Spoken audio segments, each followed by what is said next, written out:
And there are some branches that don't believe in any dogma at all. And so those branches that don't believe in any dogma at all,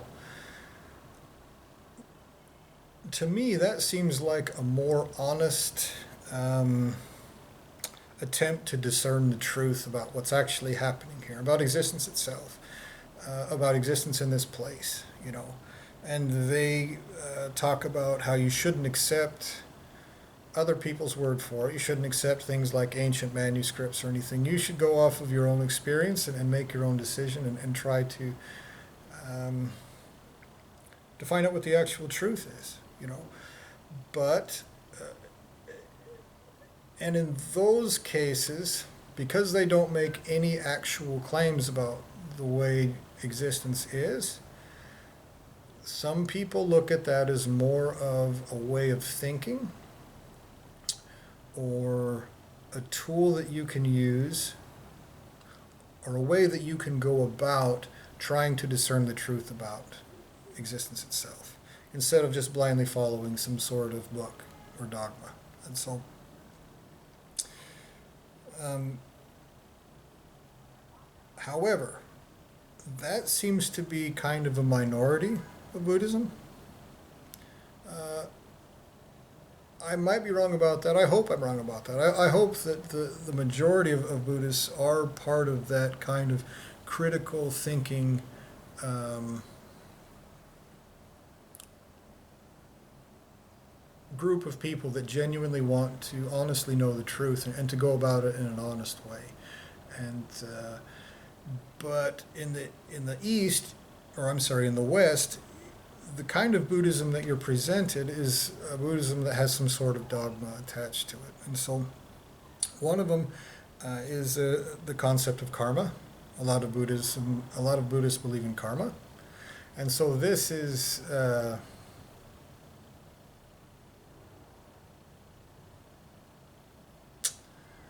I already talked about karma a little bit, and I talked about that with Hinduism, you know, so I don't have to beat that dead horse. But some of them do believe in karma, and that does have holes in it, you know. There is this situation to where the entities are depressed, their intellect is depressed, the deck is stacked against them. They're stuck in these physical bodies that compel them and torture them and torment them into doing these different things.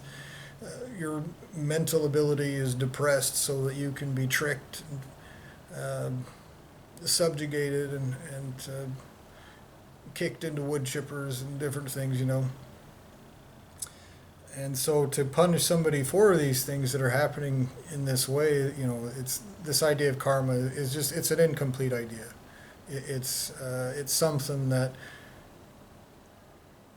kind of emulates justice, but still makes room for a lot of injustice. And so this is a lot of Buddhists believe in karma, and so this is something that you should really think about. You know, you don't have to believe in karma to believe that you should do the right thing. You know, you can believe that you should do the right thing simply because it's better, because it is, and that's the main reason. Now, if you need another reason besides that, because you don't believe it or something, you can also acknowledge the fact that greater entities that have the right to exist, that don't, for example, create little cowardly child molester holes that they torture people in, uh, they will carry out justice. They'll do the right thing. If you have horrifically wronged somebody, they're not just going to stand there and scoff about it like a shitty 16-year-old child. You know, they're going to do something about it. And so if you need another reason to do the right thing, like that also exists. That's also a thing. And so and you don't have to, it's not a dogma to believe in that. It's just a cause and effect. You know what I mean? Humans do things to others, you know, like if someone goes around killing and torturing all these people, everyone gets together and stops them. And they try to compensate the people that have been wronged, and they force the person who's done this to pay for it as much as they can, you know. It's just the right thing to do. The right thing meaning the correct thing. It makes for better existence. This is not a dogma to believe in this. And so The other concept of that some Buddhists believe in, another dogma that they believe in, is the idea of reincarnation. And so reincarnation is this idea that, you go through these experiences in this life, and then after you die, they stick you in a different body, either another human body or a dog body or a snake body or a this or that or the other. And they force you to go through all these things, and you suffer, and you go through these experiences, and you get beat around, and you just get banged up, and you over and over and over and over and over again. And it's they accept this concept as if it's some sort of acceptable process, like it's some sort of like creators need to torture things cyclically over and over again to get something that they want. Okay, a creator does not need to do that. Some child molester committing existential crimes while they hide like a bitch in a hole as they want to cover up the crimes they've committed, that's who needs to do that. That's who needs to do that. And so this concept that reincarnation is some sort of acceptable process and some kind of evolution of the soul that some Buddhists believe is just not true. It's a psychopathic, horrible, and warping torturing of the souls. It's over unbearable periods of time. It's and if you don't think so, you probably have a very coddled and spoiled existence. You believe some really ridiculous things, such as horrible existential wrongs are not being committed around you in this dimension, and they are. They are absolutely being committed here. Horrible, terrible crimes of existence and creation are being committed here in this dimension. I can tell you from first-hand experience that is happening, absolutely, positively. They're not a learning experience. They're not an evolution tool. They are not necessary. They are actual existential crimes, absolutely, positively, no doubt about it. And so this idea of reincarnation as an acceptable process is another one of these dogmas that some Buddhists believe in that show that this also has been corrupted by somebody who's trying to justify what he's doing. He's a child molester trying to say, no, it's fine what I'm doing. Accept it. Deal with it. Let me do this to you. This is what this is. All these religions have this. Every one of these religions say, no, it's fine. It's fine for all these horrible things that are obviously wrongful that I'm doing. You just accept it, or else, is what they tell you. And so, one last thing about nirvana. Some Buddhists believe in nirvana as, the word nirvana means blowing out or extinguishing. And so, or being extinguished. And so some Buddhists believe in this in a way that is positive, that I think, might be a very worthy goal, extremely worthy, honorable even, to where you extinguish all of these desires and all of this suffering that has been caused within you by this entity that's causing this dimension to take place. And if that's what you're doing, if what you're doing is trying to escape this suffering and trying to do meditation and do whatever practice you need to do in order to extinguish this suffering and this internal violation of your existence that's causing this, that's a great thing. However, there are other Buddhists that believe that this extinguishing, being extinguished, is of yourself. It's a form of decreation. It's like what Hinduism believes. It's that eventually you'll get tortured to the point where you'll die. So somebody, some greater entity, throws a bunch of people in this meat grinder, and you get tortured over and over and over and over and over and over and over again. And eventually you die. Woo! Good job! Yay, we did it. That's the idea. That's the concept. And it's like, but you'll be happy about it. Is the excuse. It'll be sublime. Who cares? Who cares? You can be that anyway. You don't need to be tortured cyclically by some psychopath in order to achieve anything. It's a nonsensical concept. It's, again, another excuse by the person that's committing these crimes. that says, oh yeah, all this suffering, all this terrible stuff, all these obviously existential crimes that are being committed and forced upon people in a cowardly way, while this person hides like a bitch. He's saying, oh yeah, all this is just acceptable. All of these religions have this. All four of the major religions in this world absolutely have this.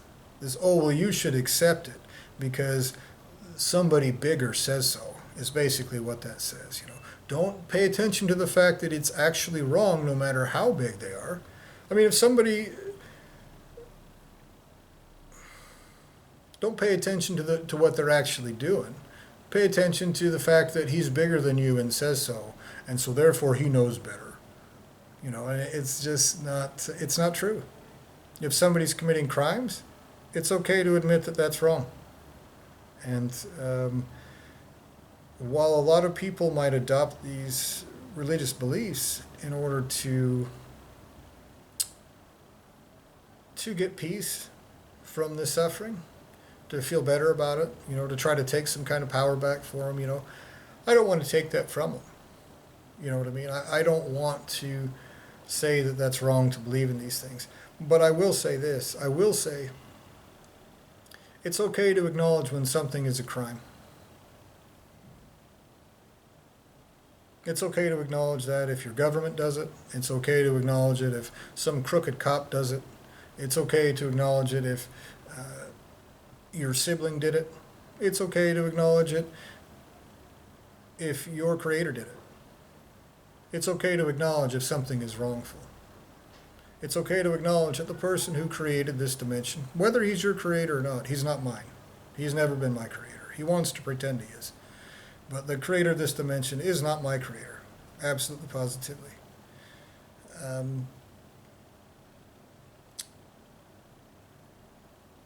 It's okay to acknowledge the truth about crimes that are being committed.